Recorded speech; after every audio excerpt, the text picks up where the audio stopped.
Joining me now to talk more about it, Sheriff Thaddeus Cleveland. He's the sheriff of Terrell County, Texas, and a retired U.S. Border Patrol agent. Sheriff, good to see you again. Thank you. What we're seeing now, you've seen it firsthand. You've worked the border.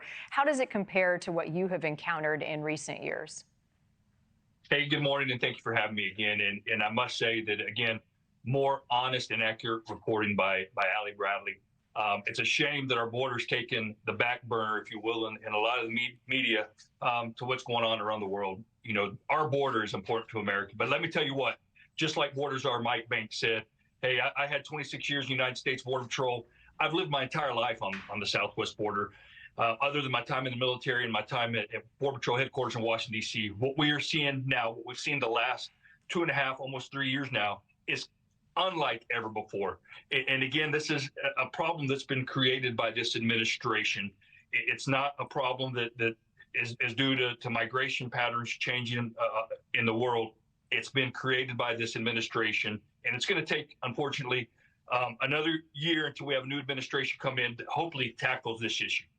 Let's talk about SB 4 because it sounds as though Governor Abbott will pass it. It would create 2 new state crimes for migrants who enter or re-enter the U.S. illegally, punishable by up to 2 years in prison.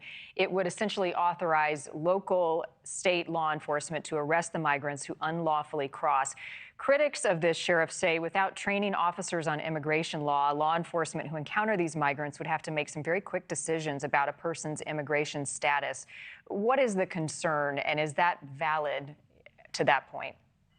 You know, I don't have any concerns about that. And again, after serving 26 years, understanding immigration law, we're going to be able to provide some training, or the state's going to be able to provide some training, work with Border Patrol to ensure officers in other locations and other jurisdictions have the training they need.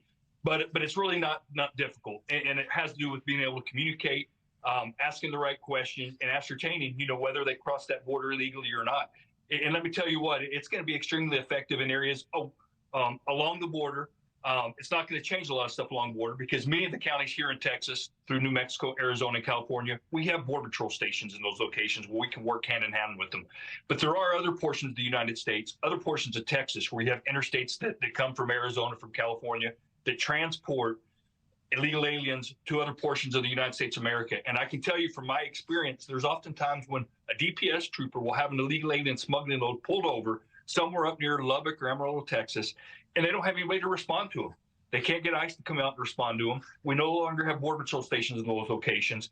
So they will actually have a tool now to hold these people that they know or have admitted to crossing illegally and wait for the appropriate government response, or be able to send them back to Mexico on their own. What happens, though, Sheriff, if, and we're seeing some video, it's families. We've got parents with little kids. Are they separated under something like SB 4 when an arrest is made? No, and I was actually at the state capitol when some of those discussions were being had. The governor, Mike Banks, the head of DPS, Colonel McCraw, you know, there's not going to be any family separation. They're going to treat them just like we do at the Border Patrol, and that's always been you know, one of those talking points that the left will bring up in the media. You know, we never separated families unless there was a criminal offense from one of their parents. Just like here in the United States, if you have a child in a car and you have an adult that's arrested for DWI, you're not going to let that kid go with that adult. You're going to call CPS, Child Protective Services, and they're going to come take that child. So I can assure you, I can assure the public that no, there's not going to be any family separation. There's a lot of compassion involved, and we saw it play out 24 hours ago when these people went, excuse me, into the water. What is your role as sheriff in your county to manage what you're seeing and this influx over the last few months of migrants who land in your community with nowhere to go? You know, I say it often.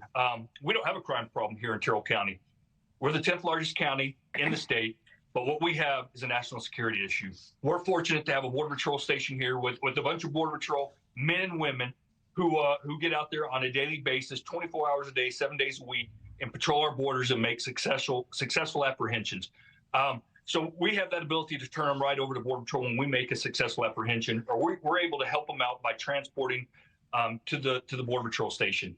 But I'll tell you what we have turned into this last 3 years, or almost 3 years now, is a deceased recovery effort. We've had 37 deceased illegal aliens in our county over the last almost 3 years now.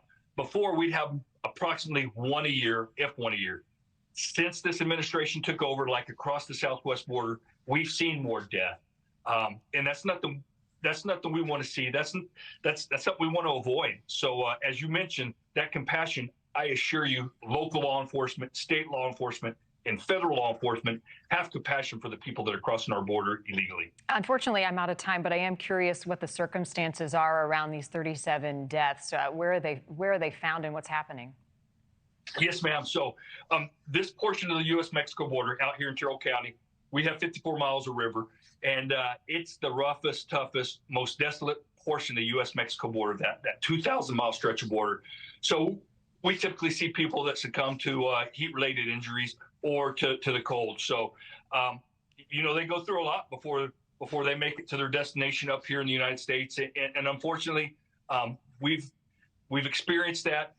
And I can assure you there's many more out there we just haven't found. Yeah. And that's sad. It is sad. It's heartbreaking. And one death is too many. Sheriff Cleveland, thank you for what you're doing. Thanks for your time.